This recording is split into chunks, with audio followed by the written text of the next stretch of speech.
Vote చోరీ చేసిన విషయంలో నరేంద్ర మోదీ ప్రభుత్వాన్ని బర్తరఫ్ చేసి ఎలక్షన్ కమిషన్ పై చర్యలు తీసుకోవాలని Gajwel market committee chairman Vanteru Narender Reddy, vice chairman Sardar Khan, పట్టణ అధ్యక్షుడు మునగాని రాజు, పట్టణ ప్రధాన కార్యదర్శి నక్కా రాములు గౌడ్లు చర్యలు తీసుకోవాలని డిమాండ్ చేశారు. గురువారం సాయంత్రం గజ్వేల్ పట్టణంలోని ఏఐసీసీ అధ్యక్షుడు మల్లికార్జున ఖర్గే, లోక్సభ ప్రతిపక్ష నాయకులు రాహుల్ గాంధీ, పీసీసీ అధ్యక్షులు మహేష్ కుమార్ గౌడ్, ముఖ్యమంత్రి రేవంత్ రెడ్డి పిలుపు మేరకు జిల్లా కాంగ్రెస్ పార్టీ అధ్యక్షుడు తుమ్కుంట నర్సారెడ్డి ఆదేశానుసారం గజ్వేల్ పట్టణంలో భారీ ఎత్తున కొవ్వొత్తుల నిరసన ర్యాలీ చేపట్టారు. ఈ సందర్భంగా వారు మాట్లాడుతూ భారత ఎన్నికల సంఘం స్వతంత్ర సంస్థ కానీ మోదీ వ్యవస్థను పూర్తిగా దుర్వినియోగం చేయడం జరిగిందన్నారు. నకిలీ దొంగ ఓట్లు ఒకే ఇంటి నెంబర్పై అనేక దొంగ ఓట్లు తయారు చేశారన్నారు. ఫామ్ 6 ఎలక్షన్ ఫామ్ 20 దుర్వినియోగం చేయడం, దీనికి ఎన్నికల కమిషన్ తో వత్తాసు పలుకుతూ నరేంద్ర మోదీ రాజ్యాంగాన్ని తుంగలు తొక్కారన్నారు.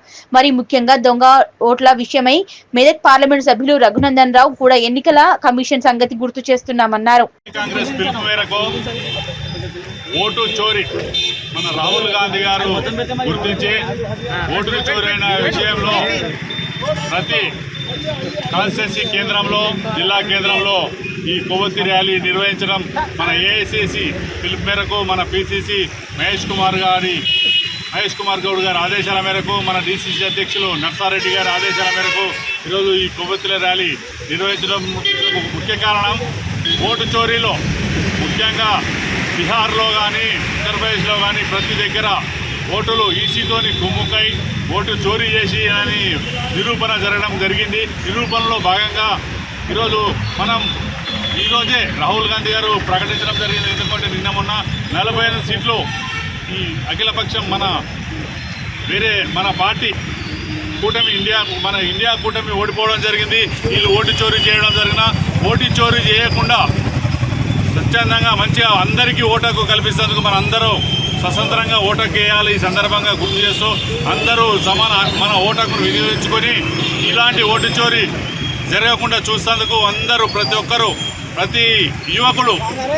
ప్రతి యువకుడే దీనికి స్ఫూర్తిగా ఉండి యువకులందరూ ఓటకును సద్వినియోగం చేసుకుంటారని గుర్తిస్తూ ప్రతి ఓటు ఏ ఊర్లో చనిపోయినవి ఉన్నాయా, ఎన్ని ఉన్నాయా అనేది అందరూ జాగ్రత్తగా గమనించాలని సందర్భంగా గుర్తు చేస్తూ ఈ ర్యాలీ నిరసన ర్యాలీగా కేంద్ర ప్రభుత్వం చేస్తున్న మోడీ గారు ఈ ఓటు చోరీ చేసుకొనే ఎన్ని రోజులు ఈ 2-3సారి కూడా ఆయన పీఎంగా గద్దెనెక్కేందుకు అవకాశం కల్పించుకుంటూ ఇలాంటి అవకాశాలు మళ్ళీ రావద్దని ఈ సందర్భంగా అందరికీ ఓటు హక్కు ఇవ్వాలి. స్వతంత్ర హక్కు అది ప్రతి మానవుని నైజం. మన మానవుని స్వతంత్ర హక్కు ఎవరి ఓటు వాళ్ళు వేసుకుంటేనే ఇలా గవర్నమెంట్లో కానీ సుస్థిర పాలన చేకూరుస్తుందని ఈ సందర్భంగా భారతదేశంలో స్వతంత్ర సంస్థలన్నీ మోడీ దుర్వినియోగం చేస్తున్నాడు. ఇప్పటి వరకు సిబిఐ ఈటీని దుర్వినియోగం చేసిన మోడీ స్వయంగా ఈరోజు ఎలక్షన్ కమిషన్ కూడా స్వతంత్ర వ్యవస్థను దెబ్బకొట్టుకున్నాడు. మన భారతీయ ప్రజలందరూ గమనించాల్సిన అవసరం ఉంది. ఎందుకంటే ప్రజాస్వామ్యాన్ని కూలి చేస్తూ ప్రజాస్వామ్యాన్ని, భారత రాజ్యాంగాన్ని అవమానించే విధంగా ఈరోజు మోడీ ప్రభుత్వం వ్యవహరిస్తుంది.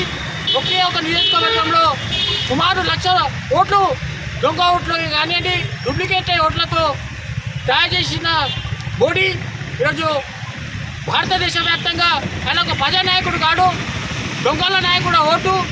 దొంగల నాయకుడు. ఎందుకంటే ప్రజానాయకుడు ప్రజల ఓట్లతో గెలుస్తాడు, కానీ దొంగ ఓట్లు వేయించుకుని గెలిచిన నాయకుడు ఒక మోడీ ఒక్కటే. ఈరోజు మా రాహుల్ గాంధీ గారు లేవనెత్తిన అంశాలపై ఈసీ సమాధానం చెప్పకుండా ఎదురుదాడి చేస్తుంది. మా నాయకుడు రాహుల్ గాంధీ గారు అడిగినటువంటి ప్రశ్నలకు సమాధానం చెప్పాలి. ఈసీఏ కానీ మన మోడీ కానీ సమాధానం చెప్పాలి. ఎందుకంటే ప్రజాస్వామ్యాన్ని కూడి చేస్తుంటే ఈరోజు కాంగ్రెస్ పార్టీ చూసి ఊరుకోవద్దు. దేశ స్వతంత్రం కొరకు ప్రాణాలర్పించినట్టు కాంగ్రెస్ పార్టీ ఈరోజు ప్రజాస్వామ్యాన్ని కాపాడటానికి కూడా ఎక్కకు పోమని కూడా ఈ సందర్భంగా తెలియజేస్తున్నాం. తక్షణమే మోడీ తన పదవికి రాజీనామా చేసి తప్పును ఒప్పుకోవాలని కాంగ్రెస్ పార్టీ ఈ సందర్భంగా డిమాండ్ చేయడం జరుగుతుంది. ఈరోజు పిసిసి పిలుపు మేరకు, ఏఐసిసి అధ్యక్షుల పిలుపు మేరకు, మా నాయకుడు తుమ్కుంట నర్సారెడ్డి గారి ఆదేశాల మేరకు ఈరోజు గజ్వేల్ పట్టణంలో చోర్ ర్యాలీకి మద్దతుగా ఈరోజు సంఘీభావంగా పిసిసి రాహుల్ గాంధీ గారికి మద్దతుగా ఈరోజు సంఘీభావంగా కోర్టుల ర్యాలీ ప్రదర్శన చేయడం జరిగింది.